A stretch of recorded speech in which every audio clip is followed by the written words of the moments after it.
Hello and welcome to Better Together podcast series brought to you by Microsoft and One Identity. I'm Charles Collins, and in this episode we're exploring Zero Trust as an information security model. You'll learn what Zero Trust is, the reasons companies are implementing a Zero Trust model, some of the barriers they are facing in implementing this framework, and what actionable steps you can take right now to implement a Zero Trust model in your business. To help me do that, I am delighted to be joined by the President and General Manager of One Identity, Bhagwat Swarup. Hello, Bhagwat. Hello, Charles. Good to be here. And Microsoft CTO of Global Partner Solutions for the US, David Totten. Hi, David. Hey, Charles. Thanks for having me. Great to have you both with us. So let's start then by defining what a Zero Trust is as an information security model. David, can you explain what this security model is all about, please? Yes, sir. Zero Trust for us is a proactive, very intentional, integrated approach to multi-layers of security. And it really is focused on three essential principles, right? One, explicit verification. Who's trying to access data, where transactions are flowing in and out of your ecosystem, and who has access to that information. So that's a continuously verifiable model. That's the first principle. The second being, it works off least privilege, right? So assume least access is the best route possible for any infrastructure or application data that you have. And you have to actually validate everything. And then the third piece is really around intelligence, advanced metrics, quick and proactive identification, and then response. And we just want to do that because the faster that we can be and the more intelligent we can be about identifying these issues and then have rapid response to shut them down, the faster they can move along. So it's this truly end-to-end integrated security model that relies upon those principles. Do you have anything to add to that, Bhagwat, at all, from your opinion? Yeah, look, I completely agree with what David said. I think the only thing I would just add is I think fundamental shift in the Zero Trust model is it assumes that attackers will get in rather than our ability to always keep the attackers at bay. So you kind of believe that intruders are already within the castle and they could have access to different assets. So how do you make sure that we explicitly verify access at every single interaction, at every single application? There is no forever rights. As David talked about, the concept of least privilege is just-in-time access to the assets, to the application, and with the intended use at the time. And it starts with the premise that you cannot protect everything, assume breach, assume compromise, but how would you protect your crown jewels and the business, right? And I think it's great to see resonance around the industry around this whole concept of we finally come to the weed that set it and forget it and forever security are not a thing. We are living in a dynamic environment where attackers sometimes, are change tactics multiple times a day. Our only true north here is a Zero Trust model. That's quite interesting because not all the time do we actually see people going, we will admit that or assume that attackers will get in. A lot of the time with cybersecurity, that's the one thing that people, they kind of want to say, no, that doesn't happen and that will never happen to us. We know, obviously, through, every month it seems there is a different piece in the news that tells us otherwise. So in a way, it's quite good to hear that actually you're going to assume something's going to happen, but it's about reducing that risk. Yeah, that's exactly right. And if you see some of the regulations that governments around the world are crafting, is also going with the way that lower the bar on what's being reported, right? Because earlier the notification laws get triggered when there was a breach, and there are definitions around what classifies as a breach versus an incident versus something else. And what we have seen over the last 12 months is there's been a lot of incidences where the severity depends on the eye of the person who's impacted or views it. And so they're going back to the model of, you have to start notifying your partners and constituents when something is happening. If there is somebody inside, whether they have caused harm or not, but they got their hands on something, we need to notify that. So just really taking Zero Trust to its core. Fabulous. David mentioned, I think, some of the core principles at the start. Was that everything there, Bhagwat, that you would have said that is those three things? Yeah, I agree. I mean, those are the kind of the core three tenets. If there was such a thing, like what is making zero trust really top of mind for everybody, and why is the need greater at this time better than any other time? I think there are a few contributing factors. Some of those are secular trends. We saw the mass migration to cloud. That was a good thing. Some of us in the IT industry have been waiting decades where companies will adopt public cloud. And I remember a time where it was always the next year with the adoption of public cloud. Well, we went through that in the last 2 years, right? But what that also resulted in is a very quick migration to public cloud with distributed identities, distributed application rights, and entitlements that the defenders necessarily don't have a good handle around that, right? So we have this notion of what we call identity sprawl. And sprawl, it's not a very technical term, but again, everybody gets the picture of what it means. Sprawl in terms of increase in number of identities, right? You have humans identity, machine identity, and application identity. And if you layer in the notion of a metaverse, then you have digital identities yourself who have rights to conduct a certain set of functions, including e-commerce. The second thing is that where the identities access rights are reaching, the notion of everything being in the cloud and application being available everywhere, that basically means your access rights are everywhere. So I think it's really the sprawl, which is not by itself not a bad thing, but unless the model to defend and protect is take that into account, it makes a problem worse. And oftentimes what we see in organizations is they would have solutions for each of the point things, but they are usually very siloed access rights and siloed access management solutions. We've seen organizations with as many as 25 different solutions or disparate solutions, rather, trying to manage aspects of identity, access, and entitlement. And that just kind of makes things worse. So if you can't really have a full picture of visibility, it's kind of hard to protect the full thing.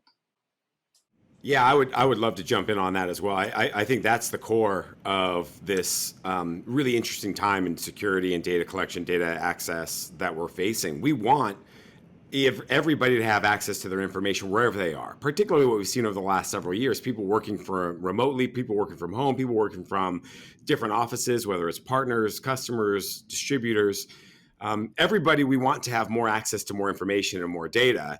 What that does is it increases that threat vector ratio. So it's sort of a good scenario. Hey, let's collect more data. Let's make sure people get access to that data from wherever they are. But that obviously introduces complexity with the security model where it needs to be. And it's strange from a technology advocacy perspective to talk about assume breach has already happened. Just pause and just assume breach has already happened. Now, what would you do, and how do you flag it? And how do you minimize the damage? How do you minimize the blast radius of a bad actor? And more companies now are coming at security not as a, hey, we should probably have this figured out, to a, we're assuming we're already compromised. Okay, and so what are the different levels of protection we can put in? And Bhagwat talked nicely about the multiple sources of identity that exist. It all goes down to the identity layer. And when I started in information technology, identity was the person. It was the user account who was logging in.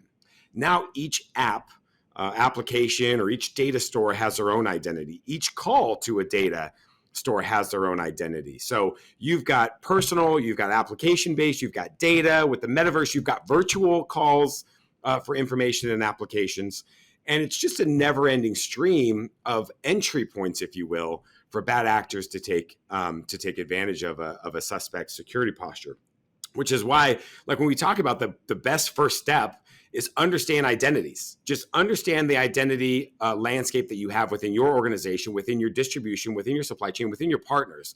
Understand all the identities in play and what's your security model at the identity layer. That's sort of that's the molecule of access to information within your enterprise.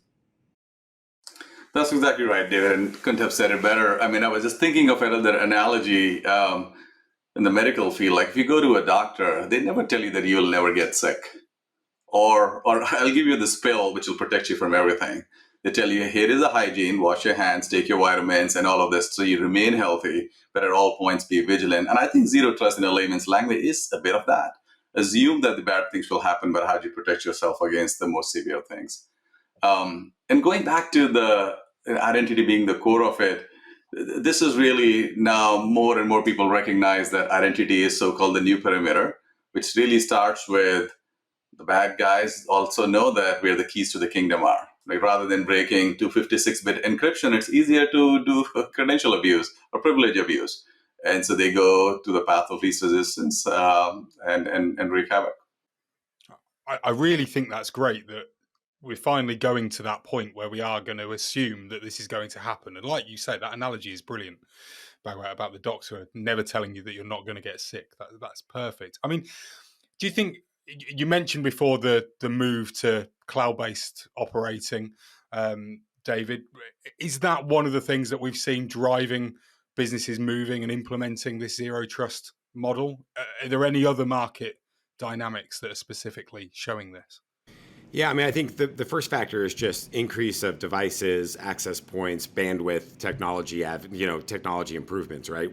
The way that we've innovated and the amount of data that's been captured in applications, it triples every 2 months, right? And it's only going to continue to grow. So the more entry points, the more data, the more applications that are in market and accessible by a simple cell phone connection or bandwidth or a Wi-Fi connection, it just increases the threat vector radius that we have. So that's sort of job number one. Two, hackers are getting better. The bad actors are taking advantage of the same technology in innovation and improvements to develop their own proactive models, to develop their own automated and AI-based scripts.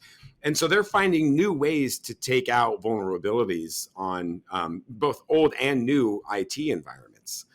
And then the third piece is it's a pretty profitable business, both to capture data and then exploit data. So I mean that from a customer perspective, like data is a profit center for most organizations who can leverage it. What are our customers doing? What's the relationship with our suppliers? What does it look like for a loyalty program? How do I upsell a specific scenario? That data is a gold bar for every customer who wants to continue to grow and delight their customers with better and more relevant solutions. With that said, it's also becoming quite lucrative then to capture that data. And we're seeing all kinds of vectors within the industry that are experiencing this. Think about constrained industries, such as supply chain. Anywhere right now that we're talking about physical goods, shipping processes, logistics around access to products and goods coming from overseas or domestically. How do we handle billing, transactions? What's happening with crypto to actually pay for that within a blockchain environment? I just outlined a pretty simple follow the bouncing ball on how to procure and manage through a supply chain. And there are hundreds of thousands of opportunities for a hacker to infiltrate and just with one script completely disrupt an entire global supply chain.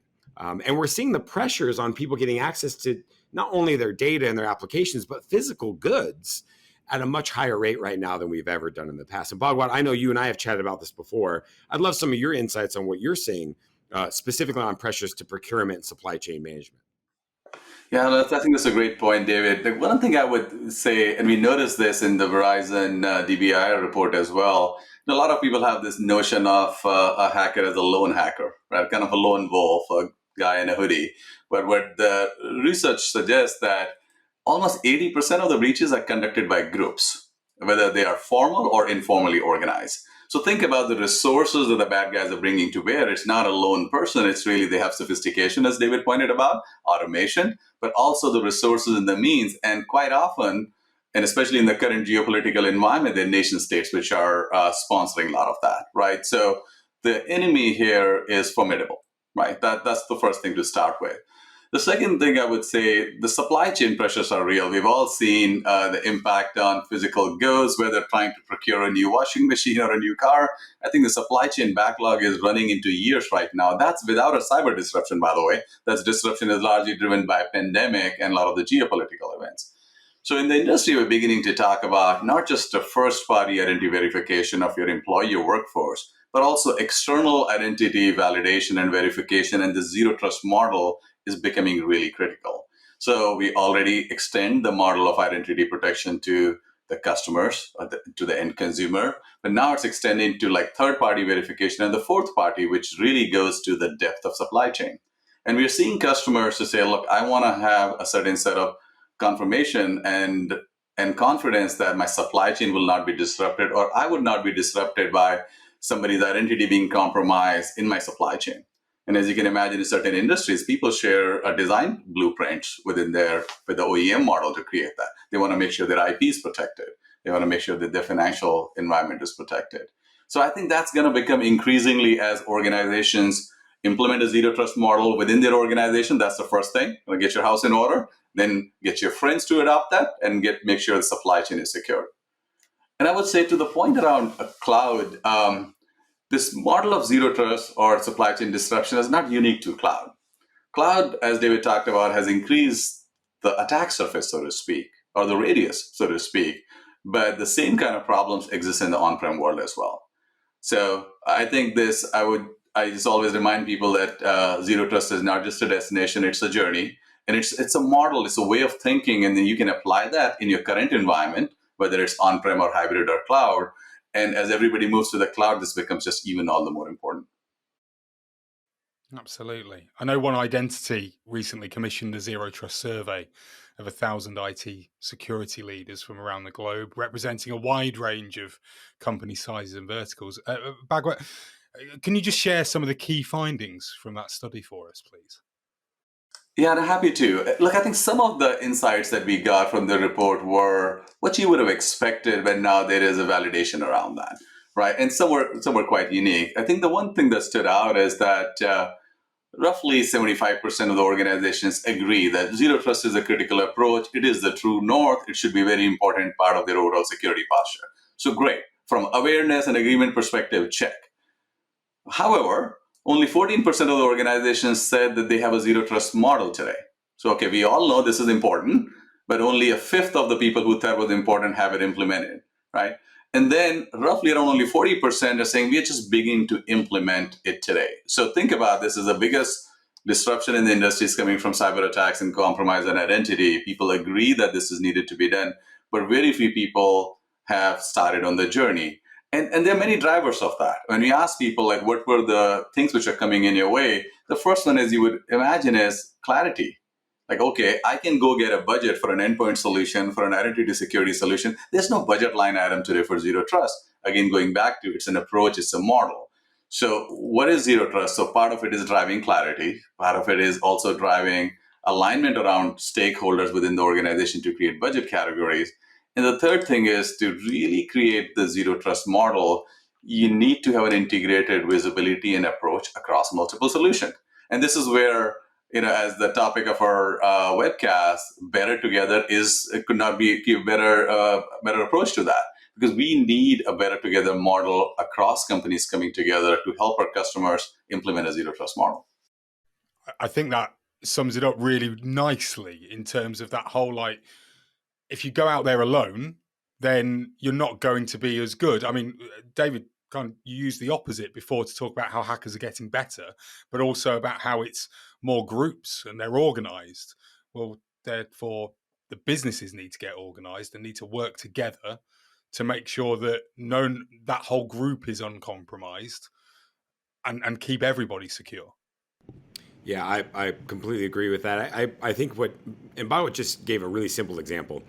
It used to be in IT, people considered an endpoint protection, a firewall, sort of that now I'm secure, right? And what we're seeing now, and you can just do some recent research, whether it's SolarWinds or other companies that have had hacks that have infiltrated enterprise organizations, it's hackers sort of get in through a various point of needs. Could be applications, could be data, could be just lack of policy optimization.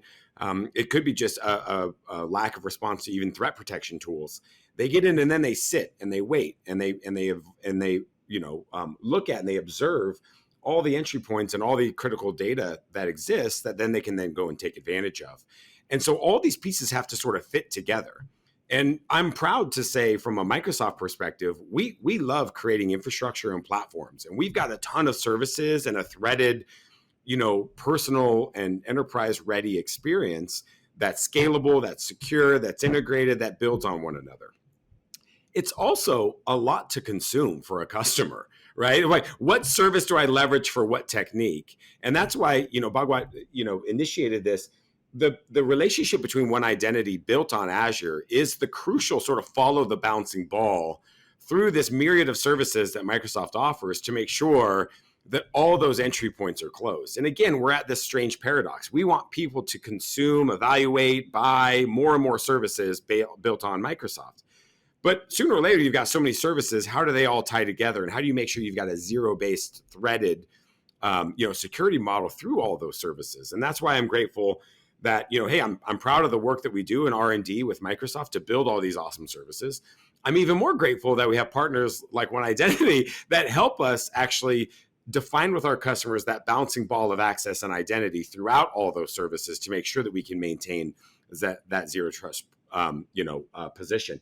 And that's why this better together story makes sense. Like, build a bunch of services, we love it, we want customers to use it. Now, how do we make sure that we keep all those services integrated and secure through that journey? We rely on partners like One Identity to execute that with us. Bhagwat, you mentioned before only a fifth have implemented a zero trust policy. So did the survey respondents give you any indication of what the biggest barriers were to implementing a zero trust model? Yeah, it's a great question. And I think it kind of follows up to what David just talked about. Question today is, some people are asking, how do you define zero trust? But more and more people are defining, how do I get there, right? And so I use another analogy of, you can have 5 people playing different musical instruments, or they could be playing in a symphony, right? The difference is how coordinated they are, right? And so I think the example, when you look at SolarWinds or Kaseya breach or many other ones, we see that attackers use multiple control point breaches or compromise. In SolarWinds case, they compromised bypass authentication and then escalated privilege. So you don't need just an access management solution or a PAM solution. You need both, and you also need a better SIM model to be able to alert it, right? So this is where I think, can there be a blueprint for zero trust? I think so. I think the work that Microsoft and One Identity are doing together, our teams have put together kind of like a quick start guide. Here is where you start. What is the first set of things you would do? Implement MFA, implement risk-based authentication, making sure you have a plan around correct by construction, identity governance model, and so on and so forth, right? So I think that's the biggest thing, that if we can make people believe that, look, this is a simple, doable journey. This is not climbing Mount Everest, right? This is not a walk in the park as well. It's a hike. Be ready for it. It's a phased approach. So rather than everybody having to figure out, how do I get on this journey, I believe there's a simpler model, and I think our teams are putting that together. The second thing I would say also is, many companies take the approach of, you talk to me, I'm going to give you everything you need. And I think that's a foolhardy promise. Like, nobody alone can do it, right? And so we have to do it together. We have to play to our strengths and partner with companies where they come in. And a good example, we use Microsoft tools in our R&D. We use Azure as a platform quite publicly, because we believe this is a great way to innovate on top of Azure, but also expand our reach instantly, right? And we are confident there are a certain set of security models that Microsoft and Azure have already incorporated in the platform, so we can innovate on top of that. When you take that joint story to the customers, I think they know that it's easier to consume from them, rather than giving them Lego blocks to say, now you go build the model yourself. Brilliant. So let's get some actual advice then on steps that you recommend companies take as they embark on the implementation of a zero trust model. David, you go and start me off, please. Yeah, just to sort of capitalize on what we were just talking through about why companies struggle with this, is it is a journey, right? Number one, there is no point that's like, okay, I'm secure now, right? And we have to think beyond just endpoints and application or network security. It's all these pieces together. And Bhagwat sort of just he touched on this, but he sold it low. It's a lot of work to put together a playbook on how to go from start, crawl, walk, run, and then maintain that pace through a security posture within an organization, right? And so we've got a process within Microsoft, and you can just go out to Microsoft.com and find our maturity assessment that goes and outlines, hey, take these assessments, measure these variables within your environment, and it'll tell you sort of where you're at on your journey across identities, endpoints, networks, applications, data, infrastructure, policy, threat protection, all the factors that we think are a part of that zero trust model. And it'll give you an assessment, right, based on what you do. And are you mature? Are you optimal? Are you advanced? Are you nowhere in the game at all? After that, we give you a roadmap, right? Hey, you scored a 3 out of 10 on this particular assessment. Here's 3 ideas to get you to a 5 out of 10. Here's 3 more ideas to get you an 8 out of a 10.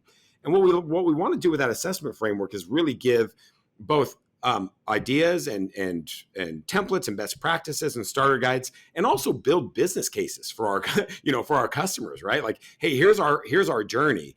And Bhagwat's correct. Like, people are used to going out and getting budget for an endpoint solution.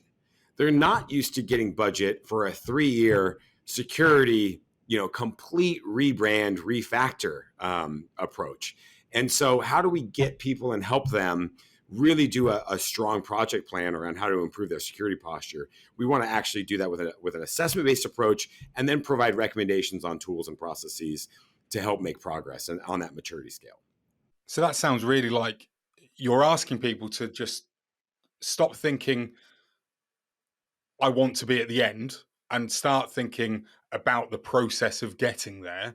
You said start off by going to Microsoft.com, go and do a maturity assessment, and then follow the roadmap that provides. I mean, that sounds like the easiest first step that anybody listening can make right now. That's 100% correct. You go out and do an assessment, but I'll just give you a perfect example, and again, where this relationship with One Identity plays off, right? If you think about just going and doing an identity assessment, think about just the getting started. Okay, authentication is a thing. Okay, that would be sort of a base level of identity. We do authentication. The advanced level has authentication using multiple processes, like multi-factor authentication. It's a little bit stronger. The third most optimal approach is authentication uses passwordless and phishing-resistant methods. We're leveraging analytics and constant automated tools, right, to check authentication drives nonstop. Okay, most companies are going to be in that either getting started or advanced phase. And they say, okay, hey, I'd love to be in an optimal stage. And what we have right next to it is click the button, go call One Identity and implement their solution stack, right? Because that will leap start you from getting started all the way into the optimal approach of really having this automated, intelligent approach to identity management. And it's not easy, right, to really get an assessment of where you are. And then, okay, well, gosh, how do I get all the way to the right hand? How do I get all the way to the most mature space? And that's why we rely on third-party partners like One Identity to be the easy button, frankly, right? On how to actually move from a lower maturity model all the way to the optimal in a way that's easy to implement, easy to understand, easy to go out and take to market with. And so that better together story of take the assessment, understand where you are, and then click the button to implement the optimal solution. And here's the configuration that works the best sense is really a color by numbers guide for IT administrators everywhere. I like the easy button, David. And I think that's probably a better way to talk about what we do. I mean, look, for us, identity is all we do, and that's what we focus on. So we've taken pains to make sure we can implement a zero trust model out of the box, or I'm going to call it the easy button. And it is really around for a customer who is beginning to start with authentication, as David pointed out, is the first step. And quite often we find that some people would have implemented MFA, but not at the application level, not at the device level, not at the interaction level. Like, how do you bring MFA? You don't want to have employees ping every time on MFA, but how do you do it based on interaction? So there's a whole maturity model is actually the right way to think about it. But then you say, like, okay, now I extend it further. I want to look at entitlements. Am I giving entitlements which are dynamic? So I tell people that take away forever rights. And nobody likes to hear that. Like, give your organization, this is where the change management comes in. That you guys, you have 45 days or 60 days, whatever the approach may be. It's not that your rights are taken away, but we're going to move to a model where you give you right as needed rather than forever rights.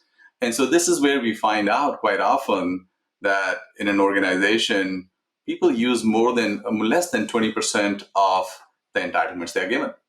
Right? And I could look at my example of how many applications do I have access to, which ones do I use more regularly. And so we started coming up with profile of most commonly used applications, most commonly used interactions, where you could dial up or dial down how long your access remains viable before you have to request it again. Right? So it's a fundamental shift, but there are steps in the way that we want customers to know that they don't have to do it all by themselves. When we talk about privilege access management, I talk about privilege access management and governance in the same aspect. Not because we have an IGA solution or a PAM solution, because that's the second problem people are going to hit. The moment they have privilege account management, then a large Fortune 50 company, CISO recently told me, they had 150,000 privilege accounts. 150,000 privileged accounts. Like, okay, and that was probably more than the number of employees they had. Like, okay, so how did that happen? You need a governance model around that. So we have to stop treating these as different individual problems, but the facets of the same problem. And I think this is where zero trust and identity management holistically really come into play. I love the fact that you've mentioned that, there are organizations out there who are going to have a ridiculous number, let's be honest, of users there that are essentially their prime entry points. That's got to be one of the challenges that companies are going to face as they go through this implementation process. What others are there, Bhagwat? Yeah, I would also say, again, just going back to zero trust, there are many models of zero trust. Some people would say zero trust network. Some people would say zero trust is an IP. For us, I think it's fundamentally getting people to align on, if I'm a bad guy today and trying to go compromise an environment, it's really after the person and the assets that I'm after, right? And so using that as a single unifying factor to say, look, we need to protect everything related to identity in that environment and entitlements. One of the things we are seeing is cloud infrastructure entitlement management is becoming a big thing.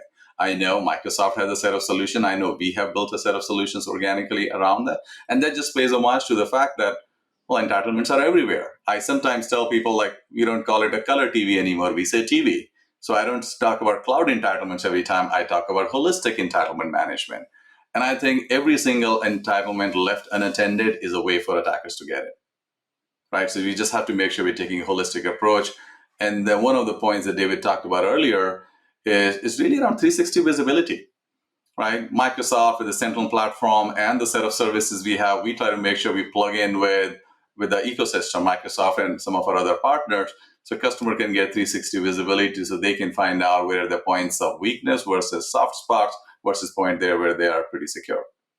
Yeah, it's fantastic having both of you here, because obviously Microsoft and One Identity are working together. You guys have been talking about, how it's better together constantly throughout this podcast, and you're doing that to help customers implement this zero trust security model. So, can you explain, David, just how you're going about doing that? Well, sort of three different, pillars of our relationship is one, we've decided at Microsoft we're going to keep building new services. We're going to keep getting customers access to new types of information and data and applications and integration. And we're going to continue to onboard third-party applications and data models and databases into Azure and into Dynamics 365. Again, that's all goodness. That's for market consumption. And it's to make sure that the customer experience is seamless and threaded as possible. Second part of that, we have to secure it. We have to find out how to go across these different types of technologies, these different identity solutions, to actually make sure that it is secure, that we are doing proactive and ongoing maintenance of all those connection points. And so that mechanism of taking our baseline services and all the ports that we're opening and making sure we've got a lock on each one of those doors is what One Identity really does specialize in, down to the individual call level. And we're grateful for that solving and that coming together of all that integration. And then the third piece is I've always been impressed with One Identity's engineering group and how tightly aligned they are with our priorities. We build roadmaps together. We help identify flaws and gaps, not just in first-party services, but in the overall ecosystem. We used the examples of supply chains earlier. We know there's a lot of infrastructure investment going into different markets, going into different shipping logistics companies. Together, we're working to make sure that we've got the right set of services, both from a data and application layer, but also from a security and identity perspective. And the fact that One Identity is so tied into our product roadmaps, we know where they're going to fall in and support the gaps that our first-party services don't provide. I think that trust factor and that common evolution of engineering resources is a really strong aspect to our ongoing relationship. And it's not just about what's in market today. Bhagwat and I are committed and tied at the hip on what we're going to be developing over the next 3 to 5 years, continuing to evolve and get more sophisticated with our combined and integrated efforts. It's brilliant. What are the key benefits then to customers, and what are they experiencing thanks to this partnership? Yeah, I think the two things really. One is that we make it all feasible faster. I think probably the best way to describe it. So going back to start of Zero Trust, it's not no longer what is Zero Trust, but how do I implement it? So we have built a set of solutions built on Azure, built on our technology to make sure we can offer an integrated IGA, PAM, and access management solution. Right? We're able to do that to offer to our customers all around the world 365 days, 24/7 reliability. So the customers are confident on not only the service reliability, but also the security posture. And I think that's a true testament to our partnership. I think the second thing really is the fact that our teams really collaborate not only just on development, but also sharing insights, right? What we are seeing in the threat landscape. And so they are getting the benefit of telemetry and security posture from two of the leading organizations in the world. It's all about confidence. It's all about if you're managing infrastructure, data, applications, customer relationships, you don't want to be in the paper for a breach. And so if you can be confident that you've got two mega companies that work together with the biggest, baddest, most scalable platform on the planet that's doing all the proactive, all the intelligent work on your behalf, that allows you to do what you do best, which is actually service your customers with whatever product or service you're actually deploying. And so that confidence, I know for me, when I'm confident what I do every day, I'm pretty good. And I think that reliability and that confidence that there's two companies that are looking out for our better interests here, and together they've made it easy and efficient for us to execute and implement so that we can go and focus our time on the technology investments that will further our business forward. I think that goes a long way for our mutual customers. Fantastic. Right. Okay. So look, that's everything that you need to know to get started with a zero trust security model. We've discussed how to define it, why more and more companies are moving to implement it, and provided some simple steps that you can take right now to start implementing a zero trust security model in your business. My thanks to both Bhagwat and David for joining me. You've been listening to Better Together, a podcast series brought to you by Microsoft and One Identity. In the next episode, Dan Conrad joins me to discuss Zero Trust best practices with Active Directory and Azure Active Directory. Join me then.